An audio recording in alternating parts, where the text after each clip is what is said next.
The studio fell silent. Papers slid from trembling hands.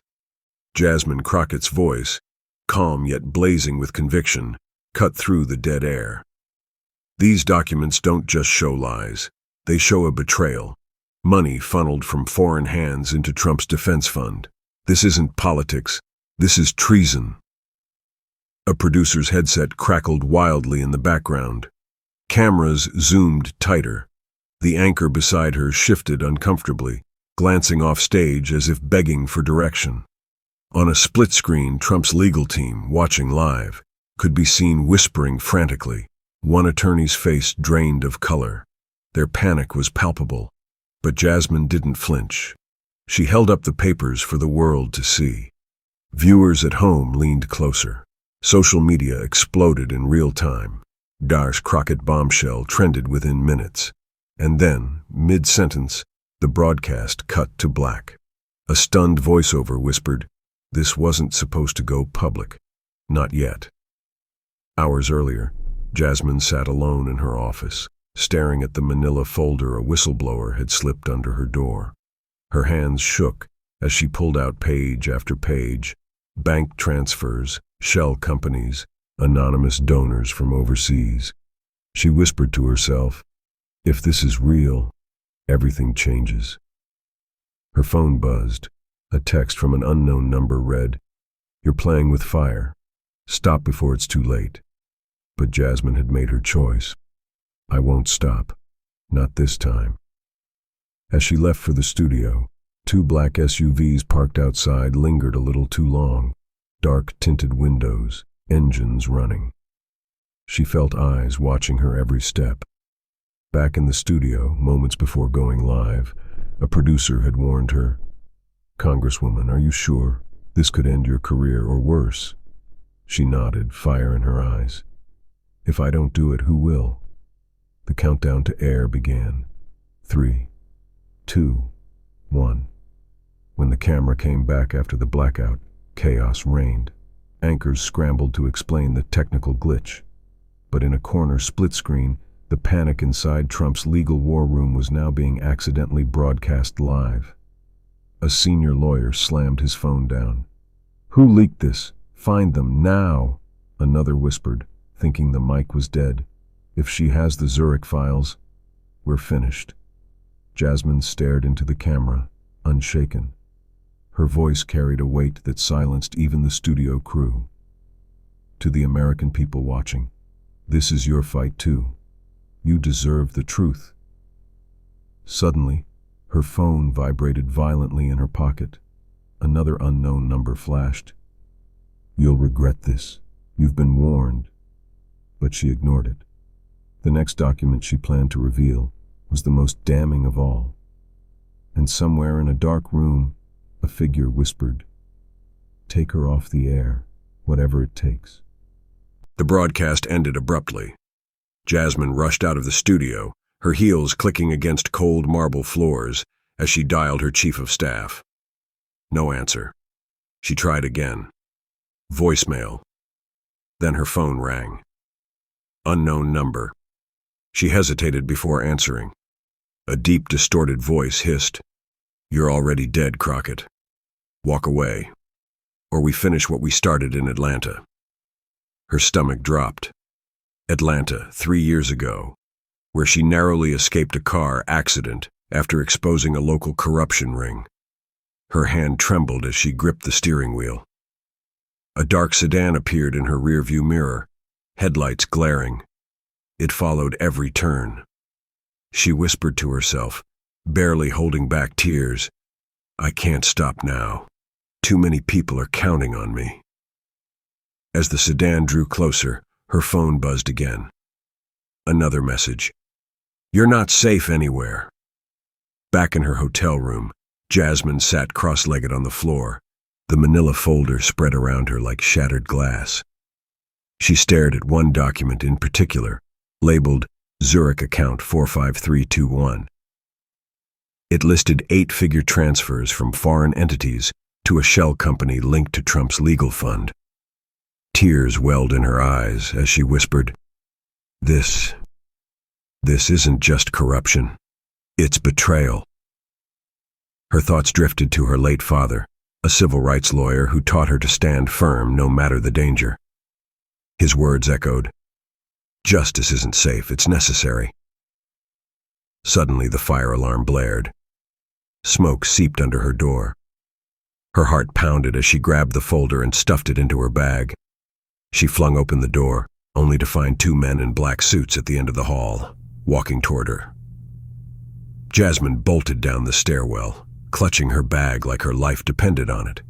The men's footsteps echoed behind her, methodical, unhurried, like predators who knew their prey had nowhere to run. Bursting out into the parking garage, she spotted a lone janitor's van. She dove inside, locking the doors just as a fist slammed against the window. One man leaned in, his face partially hidden. His eyes were cold, empty. He mouthed two chilling words through the glass. "Stay silent." Then they walked away. Her phone rang, another unknown number. A text followed immediately after. "Last warning, next time we won't miss." Jasmine sank into the seat, tears streaming down her face. Her voice cracked as she whispered, "They think they can scare me, but I'm not backing down." Tomorrow, she vowed, she'd release the Zurich file to the world. But at what cost? The next morning, Jasmine sat in a small press room, surrounded by reporters buzzing like hornets. She was minutes away from revealing the Zurich file to the world. But something felt off. Her chief of staff, Malik, her most trusted ally, kept glancing at his phone nervously.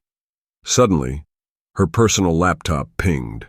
An anonymous email flashed on screen. "Your inner circle is compromised. The Zurich file won't make it to air." She turned to Malik, her voice shaking. "Did you share the documents?" His eyes darted away. Before she could press him, the room's lights cut out. Gasps filled the space. Security rushed in, shouting, "Everyone out! Bomb threat!" Jasmine clutched her bag tightly as chaos erupted. But as she was escorted out, she saw Malik whispering to a man in a dark suit, one of Trump's lawyers. Her heart shattered. "Malik, how could you?" Hours later, Jasmine stood outside the courthouse steps, facing a sea of cameras. She had nothing left to lose. Her voice cracked as she began. "To those trying to silence me, know this. I will not be intimidated. The American people deserve the truth." Suddenly, a black SUV screeched to a halt behind her. Trump's lead attorney stormed out, pointing a finger. "These are fabricated lies.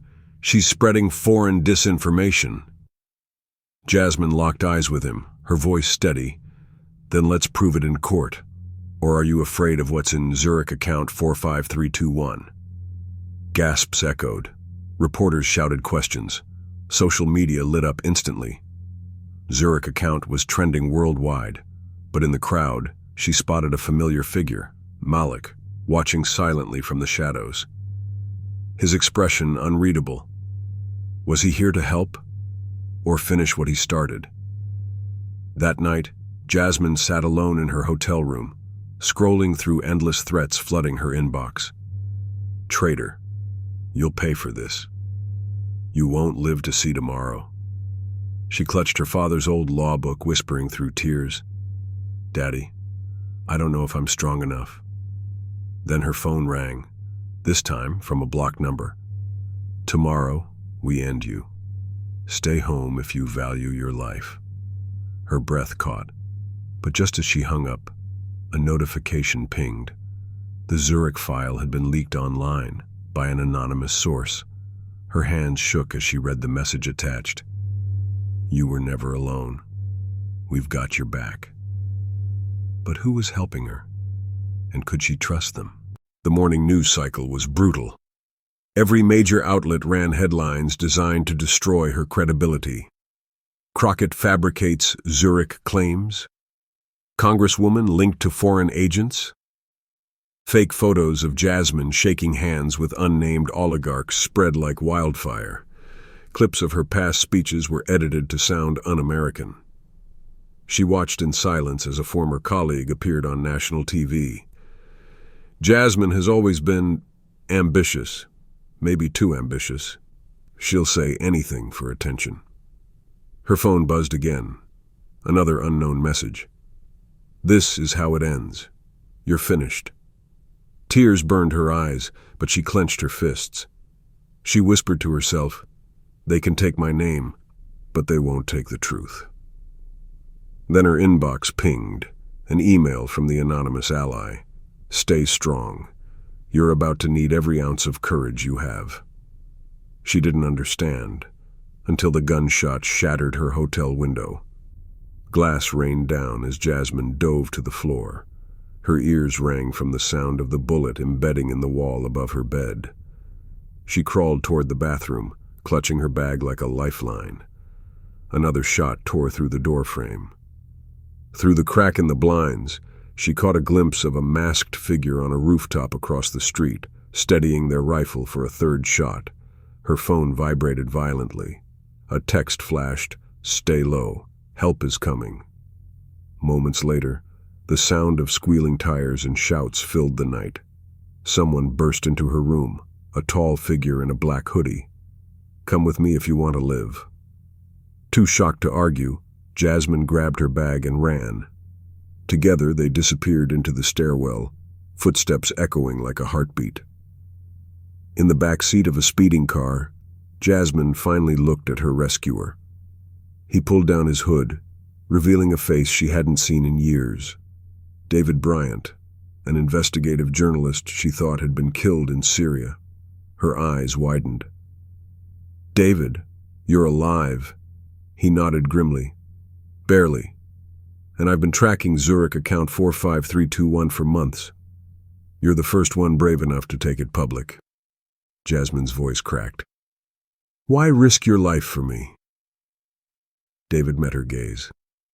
"Because this isn't just about Trump anymore. It's about saving the soul of this country." As the car sped through the dark, Jasmine whispered, "Then let's finish what we started." But in the rearview mirror, headlights appeared. Too close, too fast. "They've found us." The safe house was dark and cold, tucked in the basement of an abandoned church. Jasmine paced, clutching her father's law book, while David typed furiously on a laptop. "We can't keep running," Jasmine whispered. "I know," David replied. "But if we don't get this out, they'll bury Zurich forever." He slid a flash drive across the table. "This is every file I've collected. Offshore accounts, shell corporations, foreign donations, all tied back to Trump's legal fund." Jasmine stared at it, her hands trembling. "If we release this, we're signing our own death warrants." A notification pinged on David's laptop. A live feed showed Jasmine's family home engulfed in flames. A message scrolled across the screen. "This is your fault, Jasmine. How many more have to suffer?" Her knees buckled. David caught her as she sobbed into his chest. "They're coming for everyone I love." At dawn, they received word. Congress had summoned Jasmine to testify in a closed-door hearing. But David's face darkened. "It's a trap. They'll discredit you or worse." Jasmine wiped her tears, fire returning to her eyes. "Then let them try. I won't let fear win." As they prepared to leave, gunfire shattered the church windows. Masked men stormed in. David grabbed Jasmine's arm. "Go! I'll hold them off." She screamed, "No! I'm not leaving you!" But David shoved her toward a hidden exit. His last words echoed in her mind as the door slammed shut. "You're the only one who can finish this. Make it count." The sounds of gunfire and David's cries haunted her as she fled into the night. The Capitol was a fortress, swarming with cameras, protesters, and heavily armed guards. Jasmine, dressed in black, walked steadily up the steps. Her face was pale but unyielding. Inside, Trump's attorneys sat smugly.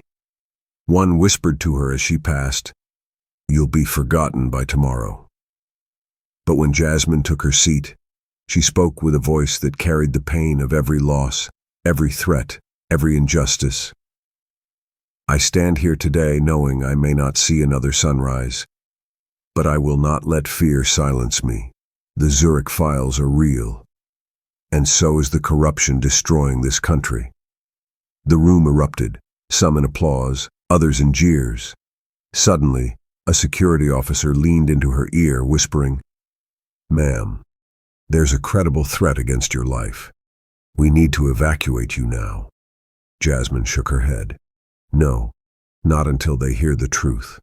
The hearing room was in chaos.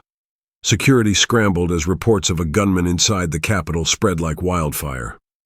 But Jasmine refused to leave. "If I run now, everything David died for is gone." She raised her voice over the panic. "I have evidence. Zurich account 45321. Foreign shell companies funding Trump's legal war chest. It's all here." She slammed the flash drive onto the table. Cameras caught her trembling hands, her tear-streaked face. Suddenly, a gunshot echoed. Screams erupted. Jasmine fell to the floor, blood blossoming on her shoulder. But even as medics rushed in, her voice rang out. "You can kill me, but you can't kill the truth." The world watched in shock as live feeds captured the moment. 2 days later, Jasmine awoke in a hospital bed, weak but alive. The Zurich files had gone viral, shared by journalists, activists, and millions online. Protests erupted across the country. Lawmakers demanded immediate investigations. A reporter on TV announced, "Trump's legal team is in full retreat. International arrests are already underway."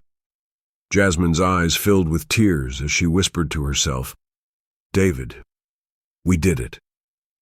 Her phone buzzed with messages of love and support. One simply read, "You're not alone anymore." Weeks later, Jasmine stood on the steps of the Capitol, not as a victim, but as a hero. The crowd below roared her name, waving signs, "Truth wins," and "Justice for all." She spoke with quiet power. "We showed the world that courage can be contagious, that truth is stronger than fear, and that even one voice, when it refuses to be silenced, can change history." The camera panned to people crying in the crowd, holding candles for David and all who sacrificed. Jasmine raised her fist. "This is just the beginning." As fireworks lit the sky, her phone buzzed one last time.